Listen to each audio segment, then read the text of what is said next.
Mr. Beat here. Basketball is one of my favorite sports. Kobe. Bucket.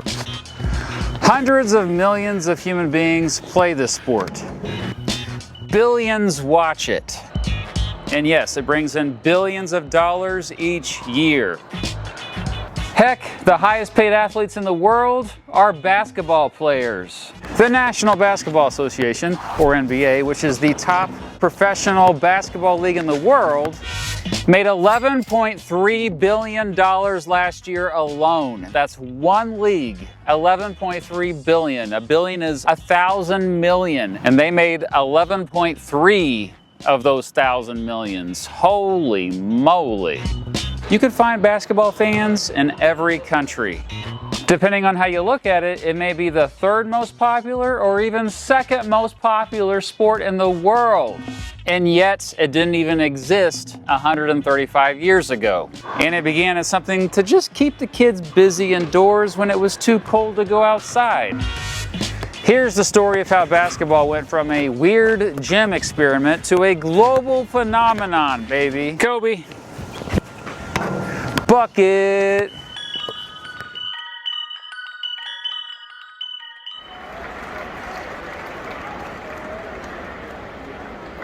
If you were alive in the 2020s like I was, you would know that inflation has been really bad this decade. And since everything gets more expensive every single year, I'm constantly looking for new ways to save money and optimize my spending. And one way I've done that throughout the 2020s, Rocket Money, which is a sponsor of this video. And yes, I've literally been using Rocket Money this entire decade. It's helped me track my spending and categorize transactions to see exactly where my money is going. I love using it to cancel unwanted subscriptions. Rocket Money will automatically scan your bills to find savings. In fact, Rocket Money has helped its customers save up to $740 a year when you use all the app's premium features. Rocket Money is free to download, but you can get a free premium trial when you sign up with my link. Go to rocketmoney.com/MrBeat or scan this QR code, whoa-ness. I'll also put the link in the description of this video. Thanks to Rocket Money for sponsoring this video. Whoa.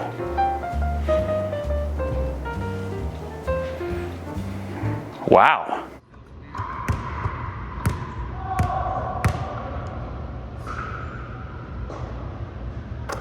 Other than volleyball, basketball may be the only major sport in world history that can definitively trace its origin to just a single person. And who was that person? This guy, James Naismith. I mean, it's just a statue of him, but you know, this is what he looked like. Hey, you want one of those fun facts? Well, the guy who invented basketball spent most of his life in my hometown and is buried here. In the fall of 1891, Naismith was an instructor at the YMCA school. Seriously, the Young Men's Christian Association Training School in Springfield, Massachusetts. It's now called Springfield College. Anyway, Naismith's PE students were bored. Stuck inside due to the cold and nasty weather outside, Naismith had tried to keep them active by doing gymnastics or calisthenics. But that wasn't any fun to students. They wanted something more competitive, something they could play with a team. And so, Naismith's boss, a dude named Luther Glick, said Naismith should invent a new game that, number 1, could be played indoors. Number 2, keep the boys in shape. And number 3, not be too rough, like football or rugby. And so he did. Naismith came to class one day in December 1891 with rules for a new game he was going to teach his kids how to play. He nailed up 2 peach baskets on opposite ends of the gym balcony, grabbed a soccer ball, and split his class of 18 into 2 teams of 9. Even though the peach baskets were randomly about 10 feet, or 3 meters, off the ground, because that's how high the balcony was, to this day, nearly all official basketball hoops are 10 feet off the ground. Well, not this one. They usually let kids shoot around on shorter hoops, like myself. They had to pass the ball around and couldn't run with the ball. And then, once they got near a peach basket, they had to throw or bounce the ball into the basket. Every time a team got a ball in the basket, it was a goal. The team with the most goals won the game. Naismith students weren't enthusiastic. Another new game, one said. Soon, Naismith typed out those 13 rules for his new game and tacked them up on a bulletin board.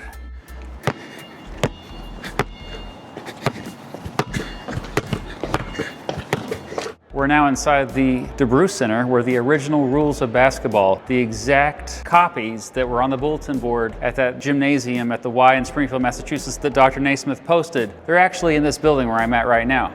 In fact, I'm going to show them to you. See? Okay, these are actually a reproduction. Because of exposure to light, they put them in a dark room somewhere, but I swear, in this building, the original rules of basketball exist. I like to brag that I live near these original rules of basketball and that they are on the campus of my alma mater, the University of Kansas. More on why that is in a bit. December 21st, 1891. According to multiple sources, that was the date of the first ever game of basketball. The final score of that game? 1-0. And that single point came when William Chase made a shot from 25 feet away. Yep, we also know the very first person to ever score a basket. Now, of course, someone had to climb up there and retrieve the ball from the peach basket after Chase made that shot. No holes in the bottom yet. That came later. Well, the boys loved this new game, and so did the YMCA, so much that it spread the word about it to other YMCA schools in the region.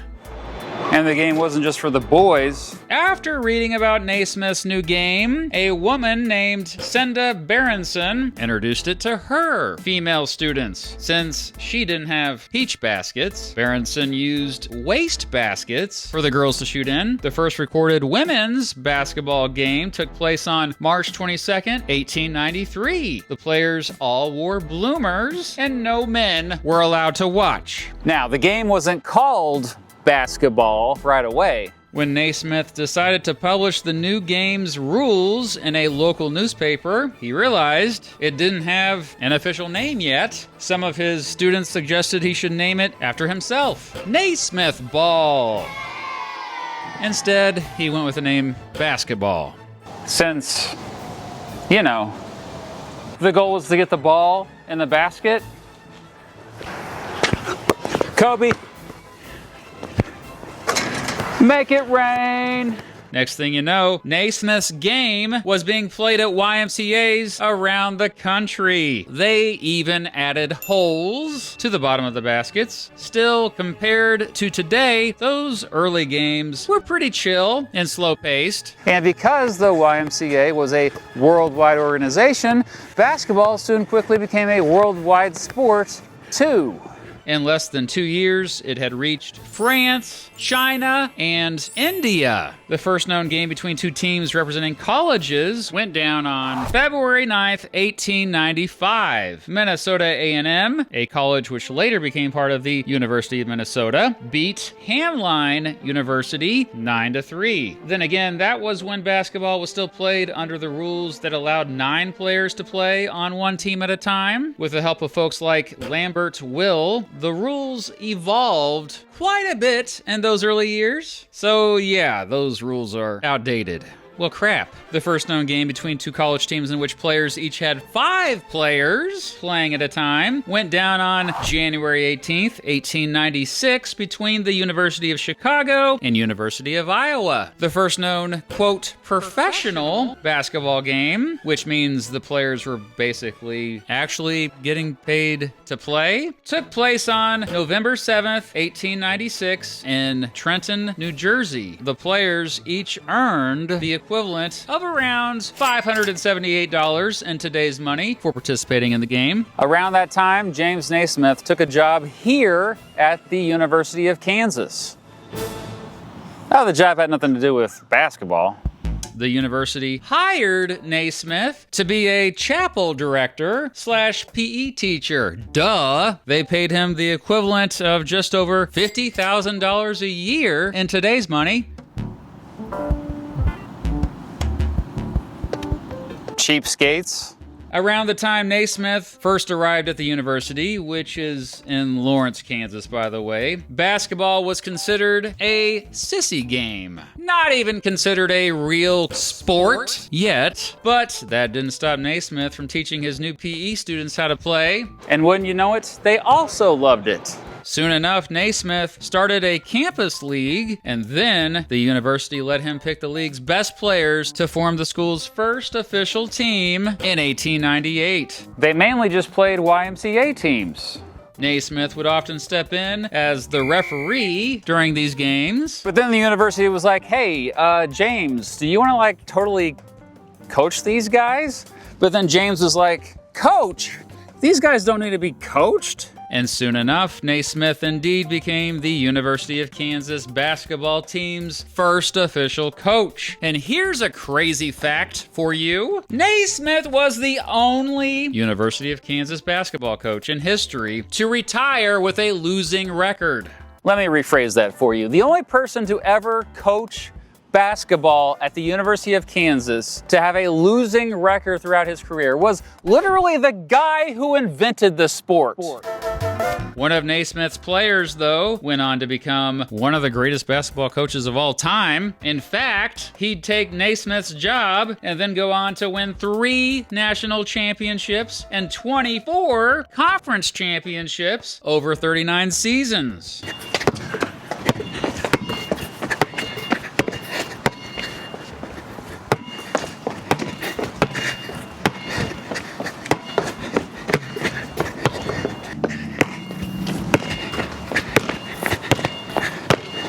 That man's name was Forrest.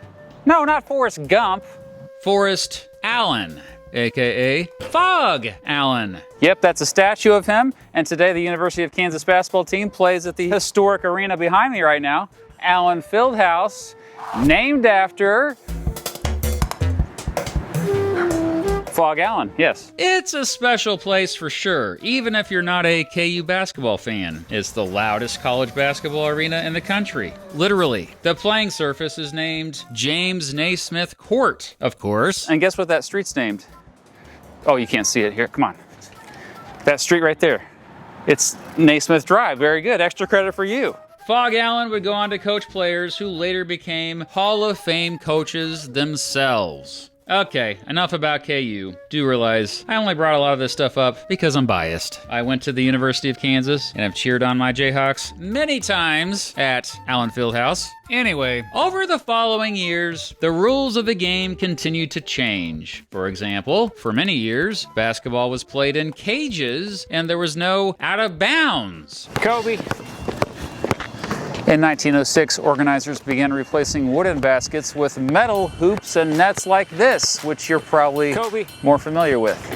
By that time, many African Americans had begun playing the sport, but leagues would remain racially segregated for decades afterward. The first independently organized black basketball team was the Smart Set Athletic Club of Brooklyn, New York. Smart Set Athletic Club. Yeah, that should totally also be a band name.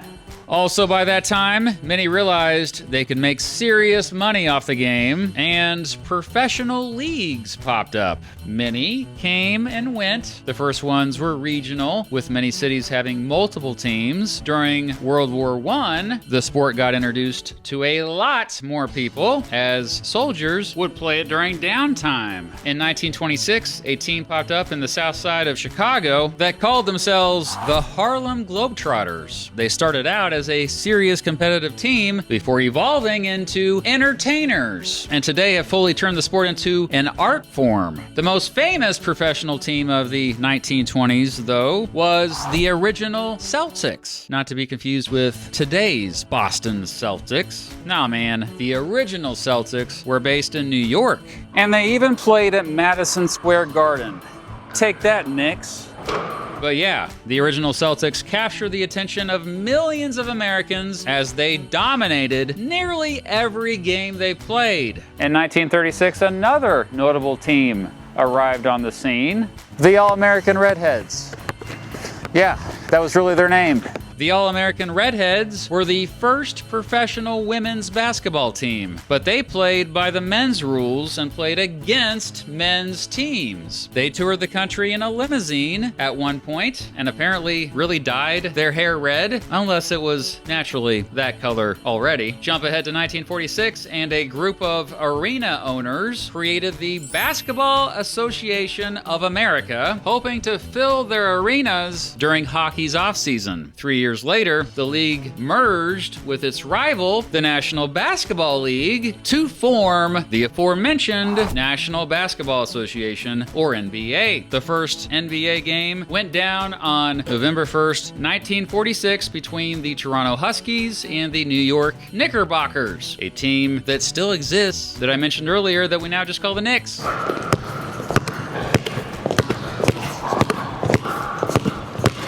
Because syllables are difficult. I mean, hard. Back then, games were slow-paced and still low-scoring. There was no shot clock, so teams could just play keep away from their opponent or just dribble the clock down endlessly. That all changed in 1954 when the 24-second shot clock was introduced. At the buzzer, 3, 2, 1. Bucket, forcing faster play and revolutionizing the game. The 1950s also saw the NBA integrate. Folks like Earl Lloyd, Chuck Cooper, and Nat Sweetwater Clifton became the first African Americans to play in the NBA. Then came Bill Russell, who joined the Boston Celtics in 1956 and then promptly led them to 11 championships and 13 seasons. No big deal. And don't forget about Wilt Chamberlain, who played at the University of Kansas, I might add. There I go on about KU again. He went on to the NBA to dominate, at one point averaging 50 points a game. To this date, Chamberlain is the only professional basketball player in history to score 100 points in a single game. Holy crap! I forgot about that. Yeah, he scored 100 points as his team, the Philadelphia Warriors, beat the Knicks 160 to 146 on March 2nd, 1962. At the time, college basketball was still just as popular, if not more popular, as the NBA, and just 4,124 people witnessed it. The game wasn't even televised. Then again, Wilt Chamberlain had quite the advantage over the other players. He was 7'1". More and more folks were realizing that if you had the height and if you could jump high, you automatically had an advantage in this sport. That's right, I called it a sport. By the 1960s, it was definitely a sport. In the decades since, the players have gotten consistently taller and taller and taller. But hey, don't forget about the ABA. In 1967, an exciting new league called the American Basketball Association, or ABA, started that brought in new ideas like the three-point line, the slam dunk contest. Slam dunk. Oh. Well, that didn't work out very well. The full court press.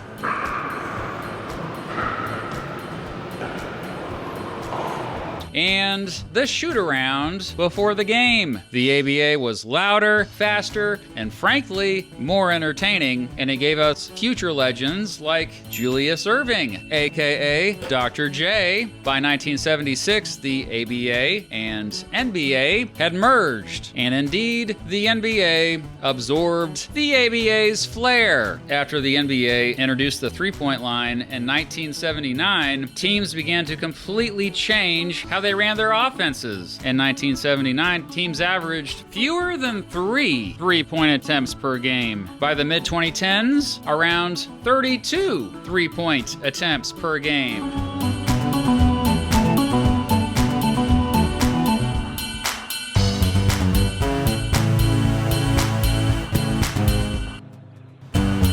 But let's go back to the 1970s for a moment.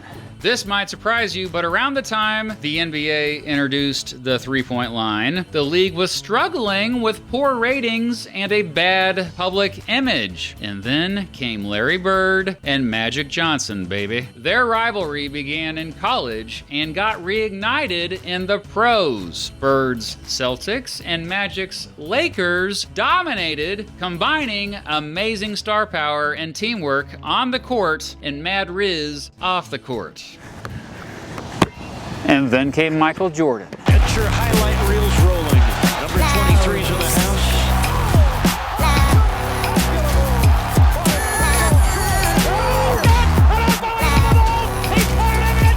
When Jordan entered the league in 1984, he took everything to another level. Athleticism, competitiveness, marketing, and style. Even shorts got longer after him. Jordan's 6 championships with the Chicago Bulls in the 1990s, along with the Dream Team of American superstars competing at the 1992 Summer Olympics in Barcelona, made the NBA a global brand. Now more than ever, kids around the world were picking up basketballs and playing wherever they could. After all, you didn't need money to play the game. There were no barriers to entry. Professional leagues popped up in Europe, Asia, and Africa. Players like Dirk Nowitzki and Yao Ming showed the world could produce stars too. Today, the NBA features a record number of international players and some of the best players to ever play the game. Players like Nikola Jokic, Luka Doncic, and Giannis Antetokounmpo.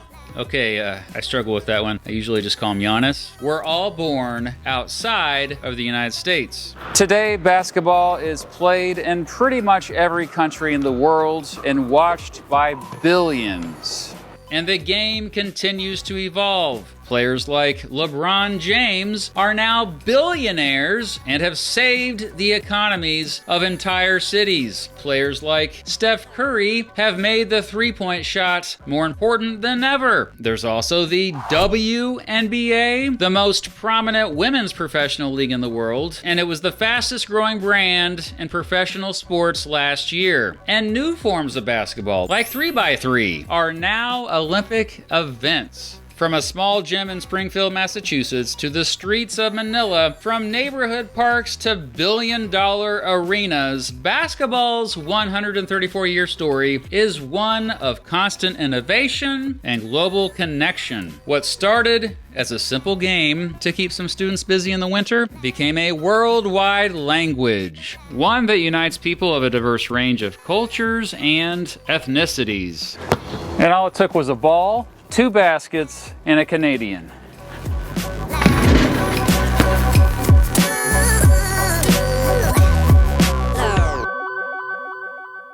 Kobe. What about you, punks? Do you play basketball? Do you watch basketball? Do you watch basketball? Do you watch basketball? Do you smell basketballs? That's a little weird. Who's your favorite basketball player of all time? And I realize that most of my regular viewers don't give a crap at all about basketball, but that's what I do. Alienate my audience. Thanks for staying curious anyway. Son of a...